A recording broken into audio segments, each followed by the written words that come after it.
every one of us in this room, we've got dreams, things with all our heart we'd really like to do. But I promise you, the only way to get there is to make today count. Start and be faithful in the small things. Welcome back to the There Is Always a Way podcast with Dr. Jay Strack. I'm Malachi O'Brien. I get the opportunity to be the co-host of many great conversations with Dr. Jay Strack, our host. And Dr. Jay, I'm excited about today's conversation, and I want to get straight to the point. I have a question of all questions for you. I hope you're ready to answer. And so here it is. Here's my question, Dr. Jay. Are you ready? Do I have time for a Red Bull, or do I just got to jump in? You got to jump in full force on this one. If you had the opportunity today to speak to every student in the nation today, what would you say and why? Well, I'd want to have a minute to pray before I answered that. But I can honestly say the message would be a message that I've been trying to share for 40 years. When I first met the Lord, I went back to my friends. I remember one time when I got invited to pastor, the call to pastor in my hometown, Fort Myers, Florida. And you have to remember that one of the people on the pulpit committee was a deputy sheriff who had busted me 4 times. He was over the narcotics division for Lee County. He's on the pulpit committee that calls me. There was another lady, wonderful lady, but she would never let me date her daughters. She had 3 beautiful daughters. I couldn't get anywhere near any of the 3. And she's on the committee. So here I am, I'm going back. This was the church that I broke windows out of the buses. They used to send buses by. And they never stopped at my house. No one ever reached out to me. But I would break windows out of the buses, and the deacons would chase me. And fortunately, they all smoked. So, about a block later, they ran out of gas. I got away. But they were outstanding men on fire for God. No, but anyway, simply put, this is the church I get called to.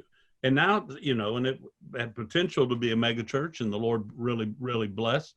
And so I went. So the reporter said to me, she said, how can you come back to your hometown with your record and everything that's happened? And she said, don't you know a prophet has no honor in his hometown? I said, ma'am, if I came sashaying back into Fort Myers and went up to a lot of my classmates from Fort Myers High and started saying, hey, the prophet's here. I've got all the answers. Listen to me. I said, man, I'd have been run out of town in the first 5 minutes, and rightfully so. I said, I'm not the prophet who's come back. I'm the guy that had the unclean spirit, was trying to destroy myself, cutting myself. I was the guy that couldn't be tamed, that was breaking chains, lived among running half dressed and hair everywhere. I said, I was the guy with the unclean spirit. And Jesus came and he put me in my right mind, and he saved me, cleansed me, changed me. And then I said, I want to follow you. He said, go home and tell your family and friends, go home, tell those you love the most what great things I've done for you. So I said, I've come back to my hometown to be that guy that was this guy. And now, thanks to the Lord, I'm a long way from that. Still got a long way to go, but I'm a long way from that. So my message is always to young people, just take a good look at yourself and say, where do I want to go from here? And so my message, I first started not only going back to my friends, classmates, teammates, surfing buddy, football friends, kids that were druggies, but then, the Jesus movement is where I met the Lord. It changed my life. And then all of a sudden, I got asked to speak in a high school, and that opened up some 10,000 public high schools and opened up opportunity to write a lot of books on drugs and dating and sex and broken homes and the family. So I've been trying to say the same message I'm about to give you to teenagers for a long time, as one of them, and then as an older brother, and then as somebody that could be a father figure, and now I'll hurt you if you what I am now. But anyway, so I'm the old dude. But I've been trying to say the same thing, and here it is. Today matters. Today matters. I want you to think about looking through the windshield, not the rear view mirror. You know, a lot of time I heard a preacher several years ago preaching against makeup. Hello, is he on crack? Who in the world would preach against makeup? And then I hear people talk about women drivers. Now, who in the world is going to say anything about women drivers, right? But I do get a little nervous when I see a woman putting on her makeup while she's driving. I mean, I want somebody looking forward, not looking backwards. True? So the best way to go through life, let's talk about what's ahead. Let's look through the windshield, not the rear view mirror. A lot of us can't get out of our own way. I remember one of the funniest things my wife and I saw early in our marriage, first play we ever went to, a guy named Tim Conway and Harvey Korman. And they were playing, they were famous from the Carol Burnett Show and 100 other movies and things. And they were playing The Odd Couple on this. And I'd never been to a play. I thought it was all kind of, I didn't, where I came from, you didn't go to plays. But I'm watching, and it showed Tim Conway trying to put on his coat with the coat hanger still on his coat. And in 15 minutes, he demolished the set. It was pictured in a living room. The TV was broken. The sofa broke. The table was knocked over. The lamp was broken. And then the Harvey Korman, the other character walks in, and he's smoking a cigar, and he's watching this guy kill himself trying to put his coat on, but there's a coat hanger in it, and he can't quite figure it out. And finally, he looked at him, and with a cigar, he goes, "Why can't you leave yourself alone? Why don't you just leave yourself alone?" Well, that has become a phrase my wife and I have used with each other for a long time, kind of an inside joke. Oftentimes we got to get out of our own way. Oftentimes we're our own worst enemy, and especially those of us that have a past. People are always bringing it up. You can't do anything right. You're not very smart. You don't make good grades. You never follow through. We hear things over and over. We actually begin to believe them. I said earlier in a podcast that, we have lids placed on us by other people, but the most damning and difficult and dangerous lids are the ones we put on ourselves. So my message to every teenager, today counts. Today matters. And one of my all-time favorite sayings, don't crucify your today between two thieves, the thief of yesterday and the thief of tomorrow. So let's look at where we are right now. And I'm not everything I want to be, but by the grace of God, I'm sure not what I used to be. There's another saying, we met an amazing lady early in our lives, good friend to my wife and good friend to me, named Mamie McCullough, motivational speaker, and written a lot of books, and amazing lady, kind of a country lady, but great sense of humor and sought after as a speaker. And I never will forget, she would always just simply talk about, what? Why don't you just today be what you'd like to be, just for today?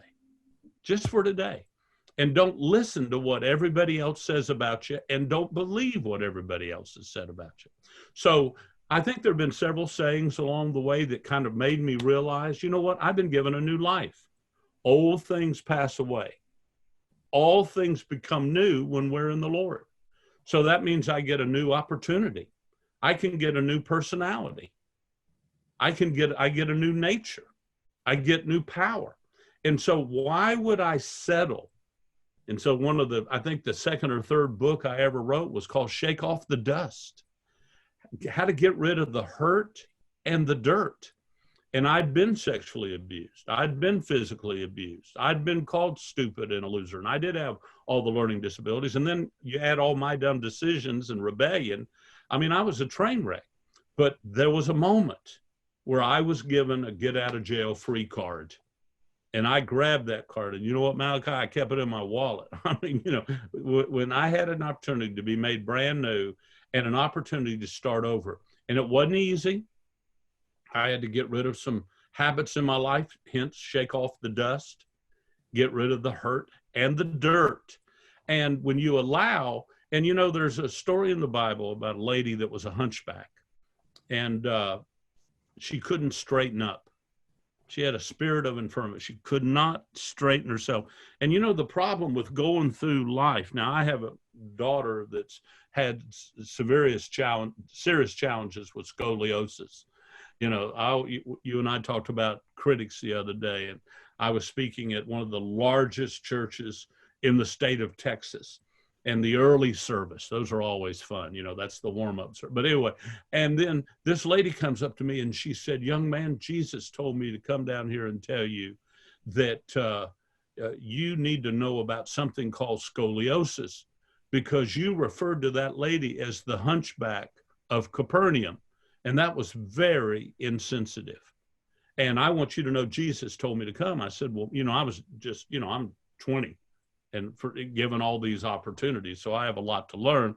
But I said, ma'am, are you sure Jesus told you to come down here and tell me that about scoliosis? Oh, I'm telling you, he told me to come march down here. Is that why you're telling me in front of 40 people instead of privately, one-on-one? She said, well, I just think you need to know and they need to know. I don't approve of this. Jesus told me. I said, well, man, did Jesus have a stroke? She said, I beg your pardon. I said, well, did the Lord? Is he feeling all right? She said, what do you mean? I said, ma'am, I have a daughter that's been at the Scottish Rite in Shriners hospitals, both with scoliosis surgeries. Listen to me very carefully. I don't think Jesus told you to come down here and tell me that. Now, for your information, if you'll look here in my Scofield Bible, it says in the margin, the hunchback that Jesus heals. All right. So I said, if it's in the Scofield Bible, ma'am, it has to be inspired. But anyway, so, you know, as we go through life, but I never will forget the story. When you're like this, all you can do is see yourself. All you can do is see the ground, that which is down, that which is below you, beneath you. But when all of a sudden you allow the Lord to straighten you and heal you, and you begin to lift up your head and see 9, look up and see fields wide unto harvest. And you begin to see opportunities instead of just your own past. So that's why I love Today Matters, make today count. If God be for us, who could be against us? And by the way, the future is so bright, you just got to wear shades. I forget what verse that is, but it just came to mind. It's got to be somewhere. It's Malachi chapter 5, Dr. J. I'm sure it's got to be that. Well, Dr. J, I so appreciate that. And this is one of those messages that every student, every middle school, high school, college student, actually every adult needs to over and over again, just, you know, again, remember these truths that the Lord, you know, has taught you and you've shared for all these years. So I'm super grateful.